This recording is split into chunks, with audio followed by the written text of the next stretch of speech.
Curious Nick hates it, but still voted yes. That's democracy, Nick. Yeah.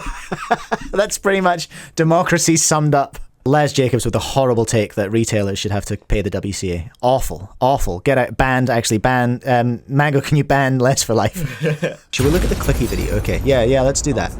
They released a few videos this week, and I'm not sure. They have. He's doing, young Carter is doing... one a day thing, isn't it? Yeah, like what inspires him... Clicky Studios, and this is no hate, all right. I think it was what fascinates him about. What fascinates him about cubing? Yeah, you're right. That sounds about right. Where's the button? There's the button. Okay, Clicky Studio. I want to look at this one wee short. It was this one. Now you're gonna have to read the subtitles, Christopher. That's all right. I've seen the video anyway. So. Oh, you have seen it. Okay, so this is it's a great presentation, like thumbnail. I was like, yes, I will watch this. I will give that a click. Thank you very much. So good on you. You got me. Love that. Love to see it. I'm not sure what it is this month that gave me the full ick about it. Me about speedcubing. And today, it's the WCA. So let's just listen first of all. The main governing body of professional Rubik's Cube solving. But it's also a non-profit, volunteer-run organization. That means that everyone doing work in the WCA is receiving very little to no compensation. And they're basically doing it for the love of the sport, which on paper sounds like it's doomed to fail. But the most shocking thing is that it's actually working. Having this community-based system makes cubing feel more friendly and welcoming rather than hostile and We'll talk about that. Plus, if the WCA were a for-profit organization, registration prices would go through the roof. I definitely wouldn't want to pay for something like $1,000 yearly membership. Definitely going to talk about that. Actually, wait, that might give them ideas. Forget I said that. Point is, I like the WCA, and if you want to keep registration costs under $40, then you should drop a like and follow us for more cubing content. This month, I'm exploring. What just say, if you want to keep registration prices under $40, we don't want it to be for profit, and then just show a screenshot of the world's registration being $120 when it is a not-for-profit organization. I think so. So I have a number of problems with this. Carter, with peace and love, okay, not coming at ya. But there's some very, very big assumptions in here. So we'll go back to the start, okay? And I'm going to go through it, and we'll stop and yap. The WCA is the when main there are governing things, body of professional Rubik's Cube things to yap about. But it's also a non-profit, volunteer-run organization. That means that all good so everyone far. Doing work in the WCA is receiving very little to no. That's kind of wrong. Little to no. It's everyone bar like 3 people gets no compensation, and in those 3 people, it's their full-time job. So who is that then? That's the software team? Ickler, Duncan Hobbs, and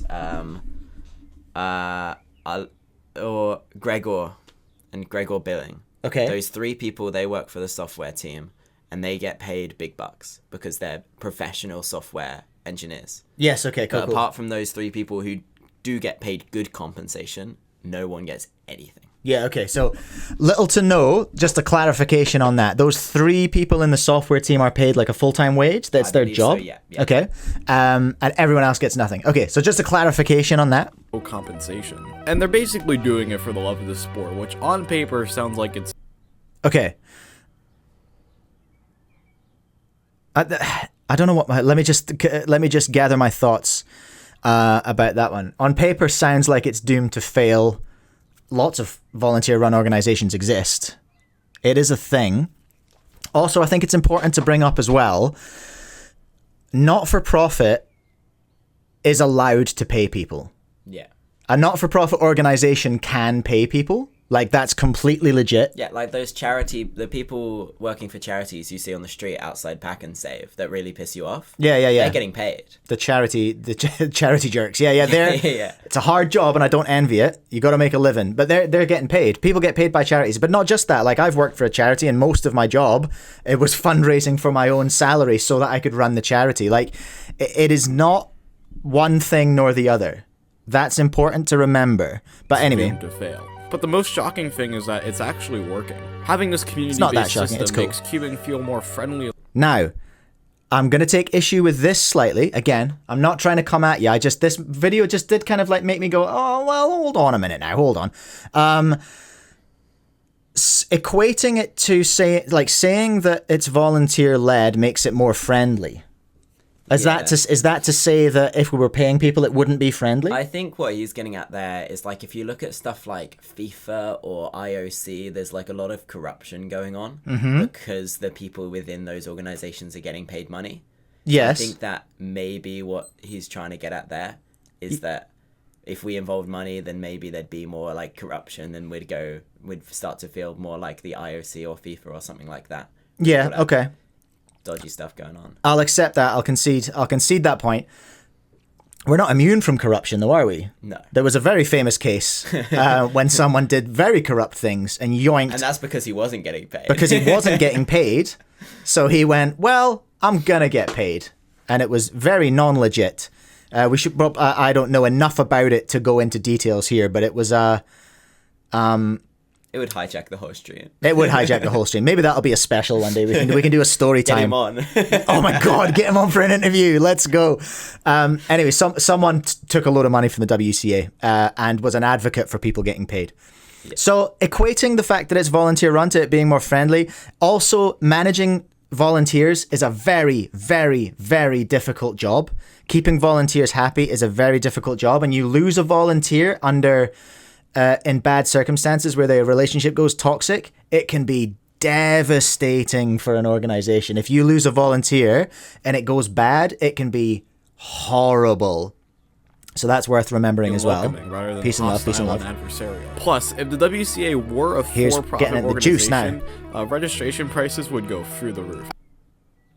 I'm going to need a citation on that. I'm going to need something more than an assumption on that. I don't know that is true, and I would point you to the financials from last year. You were at the annual meeting, eh? You were at the AGM. Yeah, I was there. I don't know if I was listening. I read the financial report. That's valid, actually. It was the public bit was a real disappointment. I just wanted to be there for the bit afterwards that I wasn't allowed in because I'm not staff. But they made so much freaking money because they're doing so many competitions. Like, they made a ton of money. They are... and my question is, they're not for profit, so what are they going to do with that ton of money that they made? I've been very public about what I think they should do. New website? It's in the works. I'd like a new CEO. That's what I'd like. I think a lot of people would be like, yeah, maybe a CEO is a good idea. So suggesting that prices would go through the roof is like... It'd go up, but they wouldn't... They could go up. They could go up now. They already have. Like, last year, they did a dues increase. So, like, the cut the WCA takes from each registration, they increased that like quite substantially. So it meant registration prices did go up, but like 5-10%. Yeah. So I think we'd definitely see increases, but I don't think they'd quadruple like he's suggesting. No, and it just felt a little bit fear-mongery. You know what I mean? Like it just felt a little bit disingenuous. Like, why are we... Is Carter paid by big non-profit? Is he a psyop? Is he a industry plant? He's by paid for by the French speedcubing community. Oh my God, it goes deep. Peace and love, Carter. I definitely wouldn't want to pay for something like 1,000. Okay, this is a ridiculous thing to say, and I did take issue with this. Suggesting like $1,000 for a comp. Or for dues or something. Sir, what are you up to? Hey, do we know how many members there are, roughly? It's like 500. No. Sorry. How many general members, like non-voting members, like people who are members who are competing? How many competitors? At Worlds. Worldwide. Like, how many altogether? Oh, how many people have competed? No. Yeah. Well, how many people are registered with the WCA right now? I think it's over 200,000. Over 200,000? Yeah. Oh, I thought it'd be more than that. Anyway, how about... I'm going to do a poll on this real quick, because this is something So, like, what if we paid an annual membership of $5? Let's say $5 a year to be a member of the WCA. You still have to pay you still have to pay fees and stuff like that. That's $1 million. Well, lots of those people have competed and will never compete again.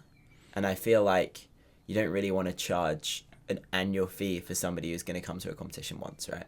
That's maybe something you want to do if they're competing multiple times. And then when you limit it to that amount of people, the number drops drastically. Maybe, but I feel like a nominal amount, like $5 a year. I feel like it makes more sense like what they're doing now. Like they just take a cut of registrations.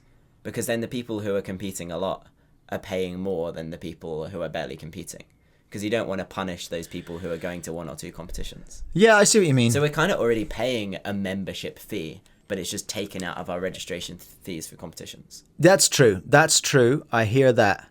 That is dependent on how many comps run and don't run, and that was the issue that they ran into when comps didn't run in the pandemic. Yeah. Is that all of a sudden they had no money. But they weren't really spending that much money back then as well. They only started like... It was on the last couple of years. Yeah, that like they really... software and websites and stuff like that. Yeah, okay. And lawyers in the last few years. Yeah, interesting they've had lawyers. I'd love to know more about why they've got lawyers. That's pretty fun. Mango says, with peace and love, Mike, no. Fair. I just like... I mean, if you can find a new $1 million a year, that's 10 CEOs. You know what I mean? That's all I'm saying. But anyway, going back to the video that we're looking at, suggesting that it would be $1,000 a year. I don't know where that's come from, and it feels he specifically said $1,000 yearly membership, and I was like, Carter, now it definitely feels like scaremongering. Actually, that might give them ideas. But I guess forget I said that. This is exposition. I like it's kind of banter. And if you want to keep so subscribe to Clicky Studios if you want to keep registration fees low. I love that call to action. He's much better at calls to action than I am. I'll give him that. I love Clicky Studios. I love what they're doing. Go and like and follow and subscribe and whatever it is. Where are we? YouTube. Go and subscribe. NF Cubing is demanding that I make the poll. Okay. Here I'm going to do it. Start a poll, and I'll just make it. Would you pay? I won't make it $5 because then people will be like, "Oh, bad poll." I'm going to say, would you pay an annual fee to keep your WCA membership? Is that right? Would you pay an annual fee to keep your WCA membership? Yes or no? I'm not allowed to vote. You are, because you're not hosting the stream. What are you gonna? Do you want to disclose your vote? Well, I mean, if it. Well, you're staff, yes, so yeah. I mean, I would, but I wouldn't be happy about it. Interesting. Les, I think the WCA should be given like $200 or $100 from Cube retailers. I don't love that idea. Yeah. Boo. I think that's a phenomenal idea. Make it more. 8 votes, it's 70-30. Okay, keep those votes coming in, everyone. It's jumping. Well, the votes are jumping around. That's weird. I'm getting yes. I'm getting yes, is what I'm seeing, everyone. 75% of my 11 votes that I've got in the chat. 69 for yes. Nice. We're people aren't hating it. But yeah, what I would want to know is how many new competitors would it scare away? You know, because like you're the people watching right now, they're dedicated speedcubers, so they're going to pay an extra $10 if they can still go to competitions. But if they've never been to a competition, are they going to pay that extra fee to go? All right, maybe